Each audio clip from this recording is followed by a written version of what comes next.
Pure Elite Gaming. What's going on, everybody? It's your boy, Pure Elite Gaming. Back at you with another one, baby. Today, we gonna talk about a little something. Some people will look at controversial, some people will look at it's not so controversial. Is Jon Jones the GOAT? Is Johnny Bones Jones the greatest fighter of all time? MMA, in the UFC. I mean, he's got a phenomenal record. I mean, the dude has been smashing his opponents, man. And he's been doing so effortlessly at times. Well, except for Alexander Gustafsson, who gave him some trouble. And except for Dominic Reyes, who gave him some trouble. But we ain't talking about that. Is he the GOAT? That's what we're here to discuss today on my channel, Pure Elite Gaming. What I consider a GOAT is a dominant fighter, which Jon Jones definitely checks that box. He is dominant. I mean, let's just face facts. What that boy did to Stipe Miocic was, man, he should have been arrested. Beat that boy so bad. But I also take into consideration, is he a clean fighter?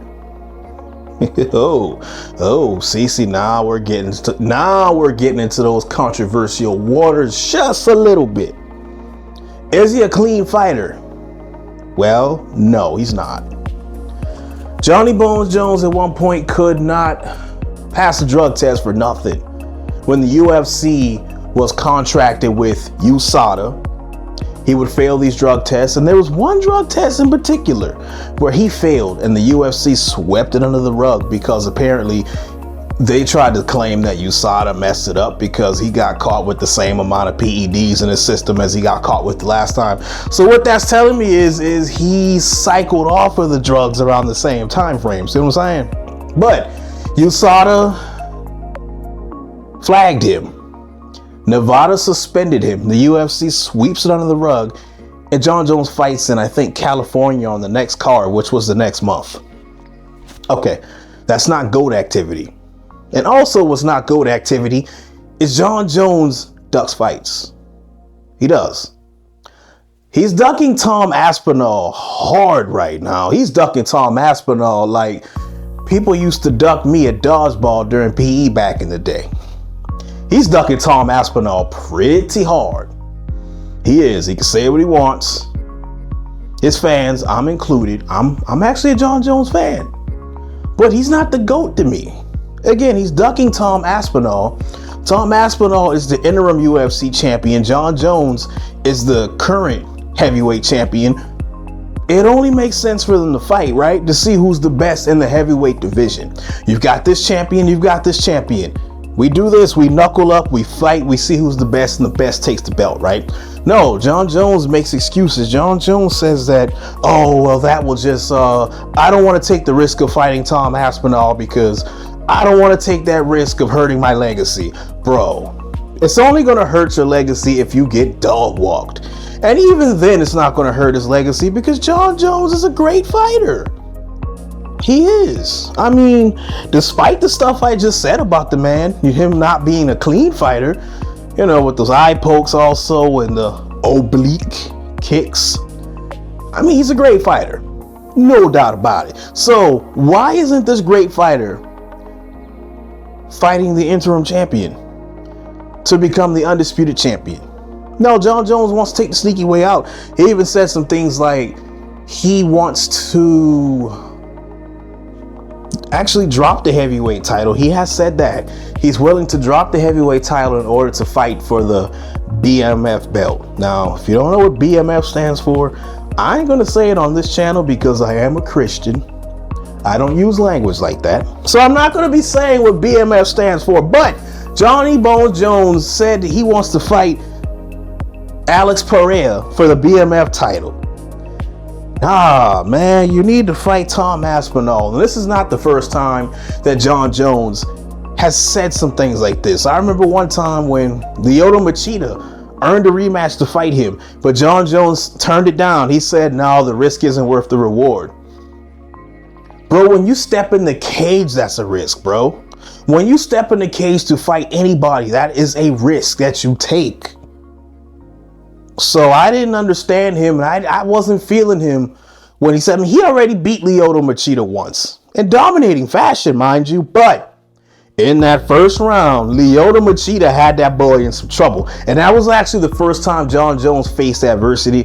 I don't think Jon Jones likes that. So Jon Jones did not fight Lyoto Machida a second time, even though Lyoto Machida actually went on a little bit of a tear and earned that rematch. Jon Jones didn't give it to him. Jon Jones didn't give it to him.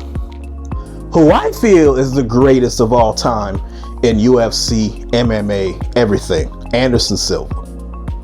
Here's why I say Anderson Silva, man. Anderson Silva put on bangers.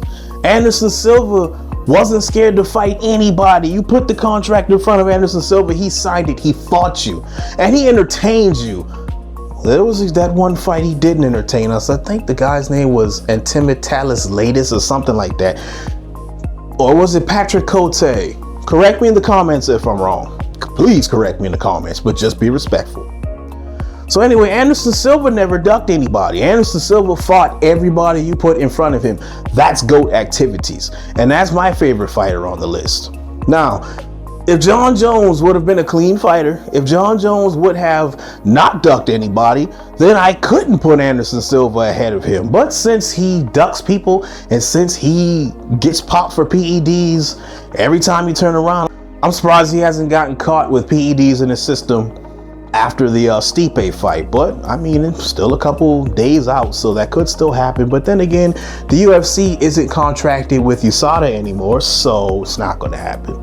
But anyway, I say all that to say this. GOAT activities is when you don't duck anybody. And I'm sorry, but Jon Jones, as great of a fighter as he is, he's ducking people. He ducked Tom Aspen. He ducked Lyoto Machida. There was even at one point in time where there was a pay-per-view, and some way, somehow, I forgot who was supposed to fight in that pay-per-view, but Dana White wanted Jon Jones to fight Chael Sonnen. And Jon Jones didn't. He said, oh, 2 weeks isn't enough time. 2 weeks isn't enough time for me to prepare. And then they had to cancel the whole event. Well, guess who fought on 2 days' notice before? That's right, Anderson Silva. And Anderson Silva fought on 2 days' notice when Jon Jones failed a drug test and could not fight Daniel Cormier. Tell me when I'm telling lies. You can't, because I'm not telling lies. Anderson Silva, guys like Anderson Silva and pioneers like the Iceman, Chuck Liddell, Quentin Rampage Jackson, those are true legends, man. Now, those two names I just mentioned, are they better than Jon Jones? No, they are not. But they don't run from fights. Dan Henderson never ran from a fight. I can go to Michael Bisping. He never ran from a fight. George St. Pierre ran from Anderson Silva, so he's no GOAT in this contention either. I'm just saying. But anyway, that's my time for today, ladies and gentlemen. If you like the content here at Pure Elite Gaming, sound off in the comment section, and also let me know what you think about this video and who is your GOAT in MMA. Who is your favorite? I left out Fedor, man. I definitely left out Fedor. As far as I know, I didn't follow Fedor like that, but as far as I know, Fedor never ducked anybody. So he's in the category to be in the GOAT too. Cain Velasquez, he never ducked anybody. He's in that category. Well, he would have been if he could have stayed healthy. Oh man. But anyways, sound off in the comment section and let me know. Let's have a discussion, a respectful discussion. Man, I'll catch you on the next one.